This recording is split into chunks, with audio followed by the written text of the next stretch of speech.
This is Grandmaster's Choice, where I'm going to talk about the specific opening. And this was actually prompted by a current debate on openings and cities that you can play. There are plenty of openings that have city names. Namely, there is the Fort Knox variation. This is the Fort Knox, played by Anatoly Karpov, one of the biggest and best world champions out there. And there are openings named after the city of Moscow.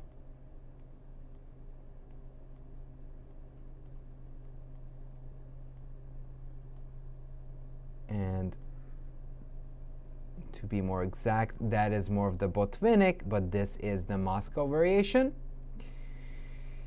But I do want to talk about one other one, and it is Brooklyn. Now, when this whole topic and dilemma about cities and what openings you should play, I really felt offended that nobody mentioned the Brooklyn variation, which is somewhat of a rarity, but there is a reason, there's a song, there's no sleep till Brooklyn. So let's get in. E5, knight g8, and this is actually a weird looking move, but it's not actually that bad. And hear me out for a second. Knight g8, if you go knight d5, you often find your knight wandering off on the queen side. So your king really doesn't have a natural defender on f6 anymore. And when you have it on g8, whenever the c-pawn disappears, it will be right there to defend. Now, you might be wondering who's playing this game. It's Laurent Fressinet playing with white versus Magnus Carlsen. Obviously, knight d5 is the big main Alekhine move, but knight g8 is a very, very interesting surprise weapon that some super GMs like using, including Magnus. So d4, d6, knight f3, c6, h3, bishop f5. And Carlsen is sort of treating this position in the style of the Caro-Kann, where he wants to get out that bishop and use that to his benefit. c6, bishop f5. Bishop d3 takes, d takes c5. Now, Carlsen understands, and it's important whenever you play any of these positions, Slavs or the Caro-Kann, some of these Alekhine lines as well. If you have less space, you may as well trade. Your best bet in these situations is to go for trades, as that is the thing that's going to help you out. So here he trades on e5. D takes e5. Knight takes e5. Knight d7. And Laurent Fressinet makes the mistake. Actually, he doesn't make the mistake here. Of all things, bishop f4 is not a mistake, but it's a step in the wrong direction. I think I definitely prefer something like knight f3. You want to keep as many pieces on the board as possible, because with no light pieces or queens on the board, you will not be able to use that extra space advantage that white has right now. Right now, white has the control over the middle squares on e4, d4, and a little bit of extra pressure on e5. And it could continue something like knight f6, c4, e6, knight c3, and even though black is a little bit worse, it's tenable for the black player. Definitely knight f3 should have been considered though for white, because in that case black doesn't get that extra momentum to trade. So let's see what Carlsen does here. Knight f6, knight c3, and surprise, surprise, Magnus trades on e5. He knows, I have less space, trading is on the menu. Bishop takes e5, e6. Long castles, bishop e7. So even when things go right, you always have to anticipate that things might go wrong anyways. So he is getting close and quick with the idea of castling. Short castles, queen g3. Knight h5, knight f6. h4. Now h4 I'm not a big fan. I don't know where that h-pawn is going for. Even if it reaches h6, black will be able just to push with g6, and there is no clear way of breaking through. What would be a better way of playing for Laurent is to go g4 and try to be more aggressive in that direction and that way. But he decides to go for h4. So h4, white is boxing with an imaginary beast there. So Magnus is going for his own idea. So black is not quite ready to go for his own attacking chances on the queen side. b5 would cost a pawn on c6. e5, a4 is just as slow as h4, h5. So black is forced to look for action in the middle of the board. And realizes that this bishop on e5 is sort of in the way, and it should get pestered. If you would go knight d5, it would be a very easy choice for Fressinet just to move the knight away to e4. Just move it away, and then that h4 move that I criticized could actually make some sense. But instead Magnus played knight d7, trying to undermine that bishop on e5. Knight e4.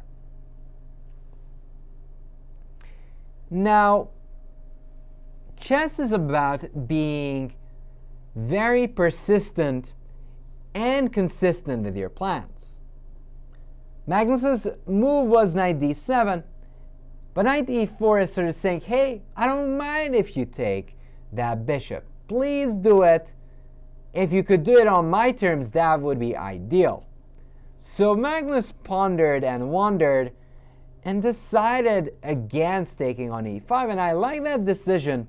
Let's say if you take now, d takes, queen here, there could be as tricky ideas such as knight f6. You can't really take because of this checkmate and queen g7 mate. So instead, what Magnus does, he goes queen a5. Has the same exact threat, he'd be okay with the bishop moving, when in that case we're going to get this typical Carlsen position. Queen d5 is probably would be close to even in that case. So bishop f4 would provide little to no chances for white to push for a win. So Fressinet goes queen g3. Knight takes e5, d pawn takes e5. And again, we get back to the age-old question of which rook to put on the d file. These are very important questions. So let's try to find it.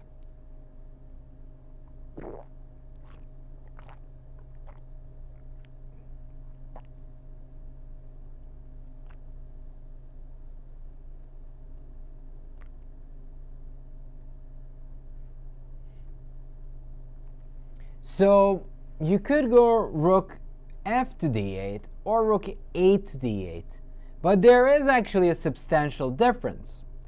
If you go rook f to d8, you're removing a very useful rook that was safeguarding the f7 pawn and a bit of the king side, and leaving this A rook to freeze in the corner. Oftentimes, you would find yourself in attacks on the F pawn. Knight G5 gets stronger, and H5, H6 can be a bigger nuisance. So he goes Rook A D8, making sure all of his pieces are participating in the battle. And if they trade, at least we had this rook defend the F pawn for that little while. Knight D6. And once you get the knack of these openings and these Caro-Kann/Slav type structures, you realize the fact that trades are mostly in black's favor. White is the one with that extra space advantage. Black is not in the luxury to wait around and see what white is trying to do. Let's say if you just go Queen C7, there is this very strong move of Rook D4, lifting it up to G4 and setting up Rook G7. And that can become problematic there. Just going Rook D4, Rook G4, and you will have problems on that side of the board. Even King H8 wouldn't help. And again, I wasn't really joking about that F7 weakness. Rook G8 is hardly possible because of knight takes F7. So, trying to avoid anything or anything similar to that, he decides to take on D6 immediately, just saying, I don't want any part of that. I just want to capture. Rook takes D6. Again, just helping Magnus's case. Probably it would have been much better to take with the E pawn and just double up with both rooks in this case. Because the more pieces, the better for white. White is the one with the initiative. You want to have pieces on the board. But Fressinet decides to take, Rook D8, Rook D1, Rook D7. Now, there are moments when people forget about having good habits, but at this level of Magnus and Fressinet, they're not one to forget about such things. They know eventually there will be a trick on the back rank. Eventually, there'll be a trick on the back rank for white as well. So white does play b3, and black does react with h6. And it's sort of interesting because it feels like ballet to me. White goes b3, then black goes h6. It's sort of reacting to one another's Luft type of moves, which by no means bad, but why do you have to wait for your opponent to start the dance? You can make a move yourself. Queen f4, Queen c5. Pressing on the d pawn and trying to corral it. g3. And the next move isn't going to make Ben Feingold happy, but it won't even be played to make Feingold happy. It'll be played for the pleasure of capturing one of the enemy pawns on d6. So Magnus here comes up with a devious plan, but with the right idea in mind.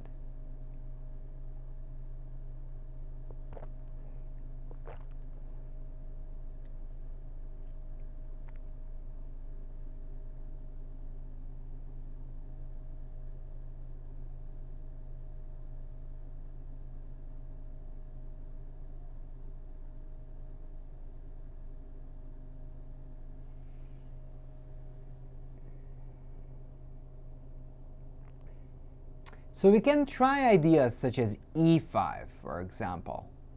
But then you allow sneaky little queen f5 moves, and talking about that, look, the check on the back rank is coming. I mean, Magnus is already prepared for that. But for example, here, takes check, king here, check, and you are in perpetual land. If you push the pawn, you lose this pawn.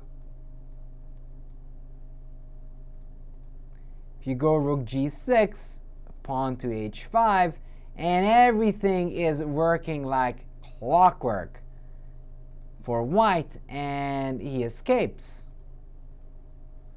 So Magnus, resisting all kind of sage advice, goes for f6 and starts his idea of going for e5 and taking the d pawn.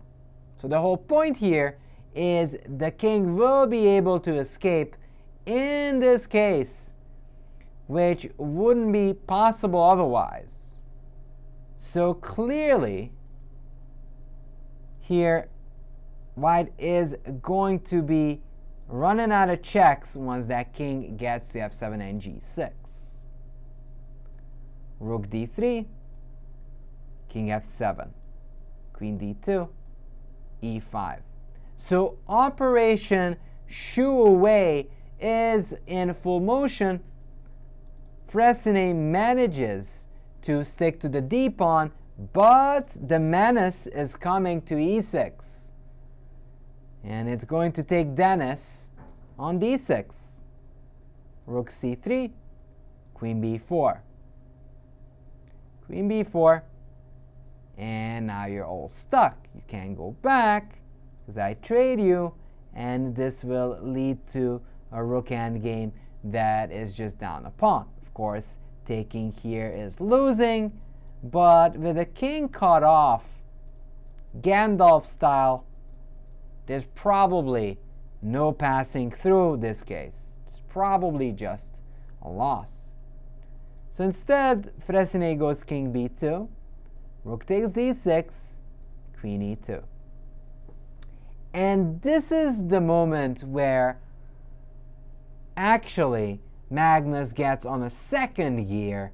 He starts to play even more precisely than he did before. He knows it's time to check out. He needs to tie all of Fressinet's pieces down. Once he succeeds with that, he's going to be on a success trail. On a success trail.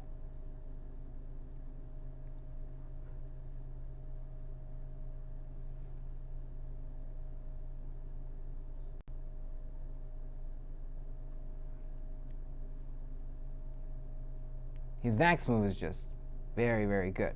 Queen d4. What makes queen d4 so good? That rook is trapped there for life. You can't push that pawn, I'll capture you. It'll always be captured. You can offer trades, but that's an offer we cannot refuse, and we shall not, because that's an endgame we want to have. And this queen alone is unlikely to checkmate us. So he made a move that's almost guaranteeing a half a point. He's just fighting for the rest of that half. So it will be one whole. Check, king f8. Notice he's putting everybody on dark squares. I see a theme there. Be honest with you, I see a theme there. Queen f5. So once your opponent's pieces are tied up, it is just natural that you would be considering to go after those. If you can't do that, you may as well succeed. b5. Going straight up for b4. If that happens, it's game over because white is just losing a rook. a3. Fressinet can't tolerate that. King g8. So he wants to avoid checks. If check here, check g6, and you don't have any more checks, the rook does a fine job covering all entry squares. So that was avoided. Had to go for b4. King f7. Again, coming closer. maybe even intending to do the good old king walk, which can be beneficial if you decide that it's safer on the other side. Queen c8. h5. Again, realizing if you go back, I have g6, everything's defended again, and there's no way through. Queen f5. In fact, to my surprise, he doesn't even go g6. He goes queen g4 in here, which on a second thought isn't that bad, or of course it is much, much better. That queen is virtually forced off the board, can go backwards, not that it wants to, and after the trade, we get to the endgame that Magnus desired all along. One pawn for the good, and that king being cut off from the action where we have a 4-3 advantage, which in big boys play usually means you are going to be winning. So king c1, king e6, Magnus, the master of the endgames, he brings in the king and does the best he can. a5, king d7, rook d5, c5. Undermining the structure, it's not a big problem. You're hoping to get an extra weakness that can't be too bad. c4, fixing the c-pawn, rook e4, f5. I mean, you attack the g-pawn, but that's not going to help you much. King e6, king c1, rook d3. If trade, that just gets into an endgame that's hopeless. White has way, way too many pawns to work with. You're not likely to survive this one. King c2, but king c2 is losing on the spot because after king d2 here, white lost, but black can just go king e4, king e2, g6, and there is no way out. Either there's king d3 or king f3, and the king just marches in, and it is just game over. So therefore, here Fressinet gave up. So that was the main issue there. King d2, and here white lost. So the other game that I wanted to show is played between Eggleston and Fedoseev. This is the other game I wanted to show. Again, showing you another game. Yeah. So knight g8, another nod to the Brooklyn. Fedoseev, who is a very creative player, goes on and provokes Eggleston, and let's see how it goes for him. d4, d6, knight f3. So we've seen the c6, h3, bishop f5 from Carlsen in the previous game. This time, Fedoseev goes for bishop g4, more in the principle of the Alekhine. Now, if black would face e takes, c takes, the big difference that I was talking about, the knight would be on b6 by now, but here you can just go knight f6 and your king is relatively safe. Anyways, back to the game. Bishop e2, d takes, takes, bishop takes e2, queen takes e2. And already Fedoseev is facing a big, big question. To take or not to take. Very Shakespearean, but sometimes you got to study Shakespeare if you want to be a good grandmaster.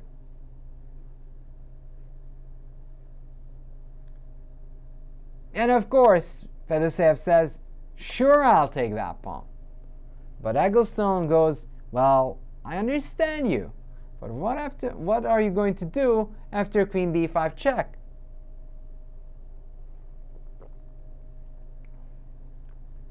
This might not make your day worthwhile. Because if c6, then there is queen takes b7, temporarily losing that piece.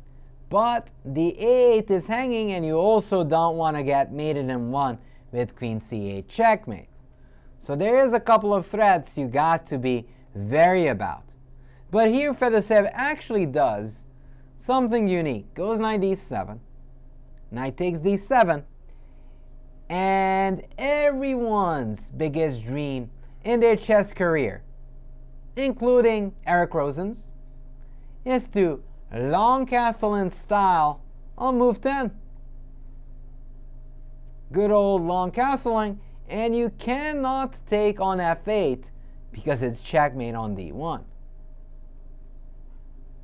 So long castle's threat, mate on d1. Doesn't sound too bad to me.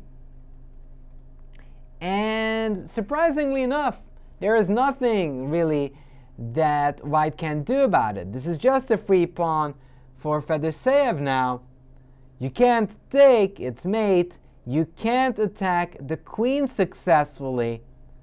There is the idea of taking on d7, or be a bit more crafty with queen e4 check and then take on d7.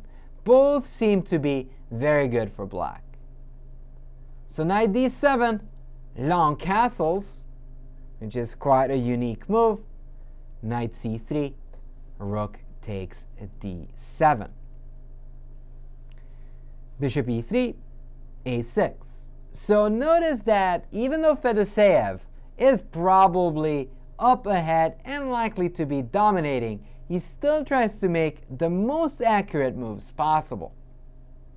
Now this queen is in trouble. Queen b3, queen g4, pressing the g2 pawn. Castles e6. Moving the pawn away, activating the bishop. a3, knight f6. So black just won the pawn. There is opposite kingside castling, so you do have to be vigilant and know when your opponent is attacking you. So h3, queen f5. So make sure that this rook won't be left in the freezer and will be in due time when it's called into action.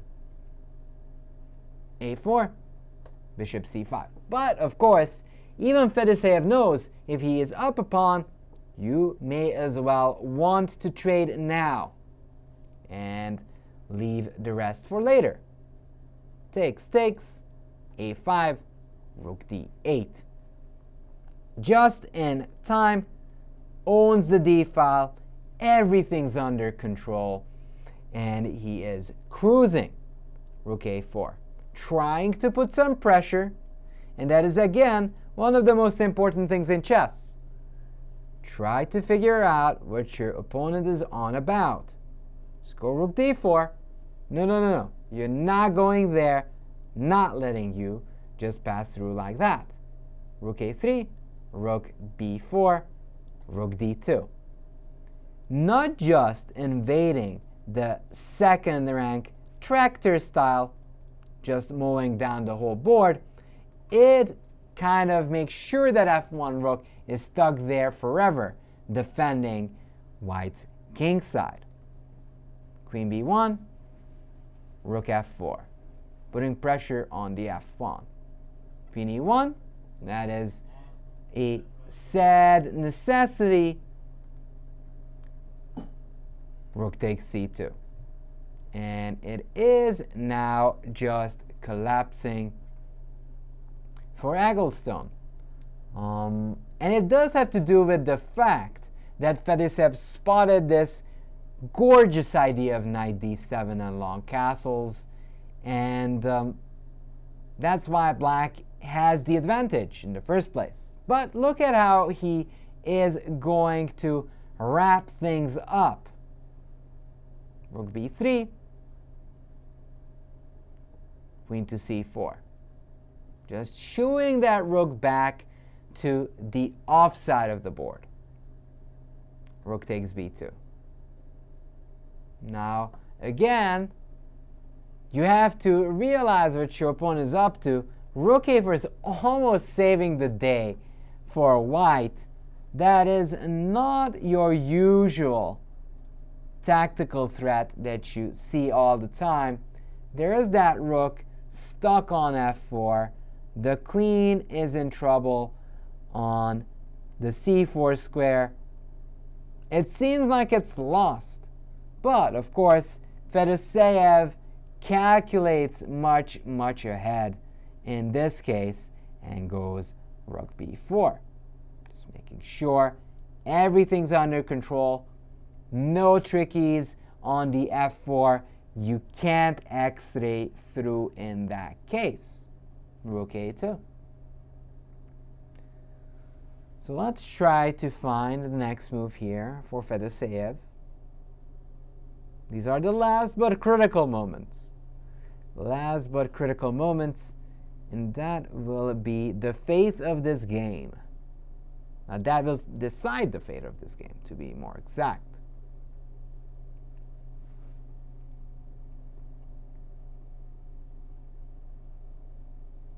Notice that most of Eggleston's pieces are stuck on the first and the second and third, while black has full-on fourth rank domination. Quite unpleasant.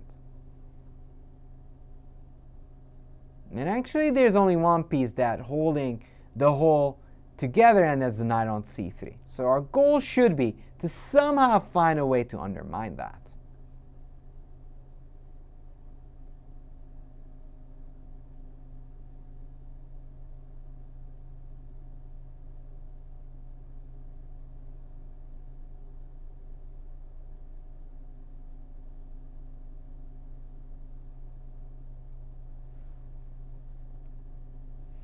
So how can we deal with this situation?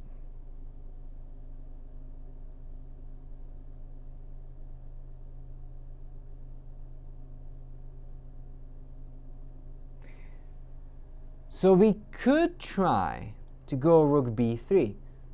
But rook b3 again would be an invitation for a dance of rook a4. If takes here, and we do lose that rook, we would definitely be forced back to number one. We gotta get back in the same position with nothing really happening. So we got to look for a different way, and that kind of leaves with knight moves. You can go knight e4 or knight d5. If we go knight d5, then there is knight takes d5 counter-attacking, so we can't even use the fact that rook is hanging. There would be knight takes b4. So rook a2, knight e4. And knight e4 is a strong one.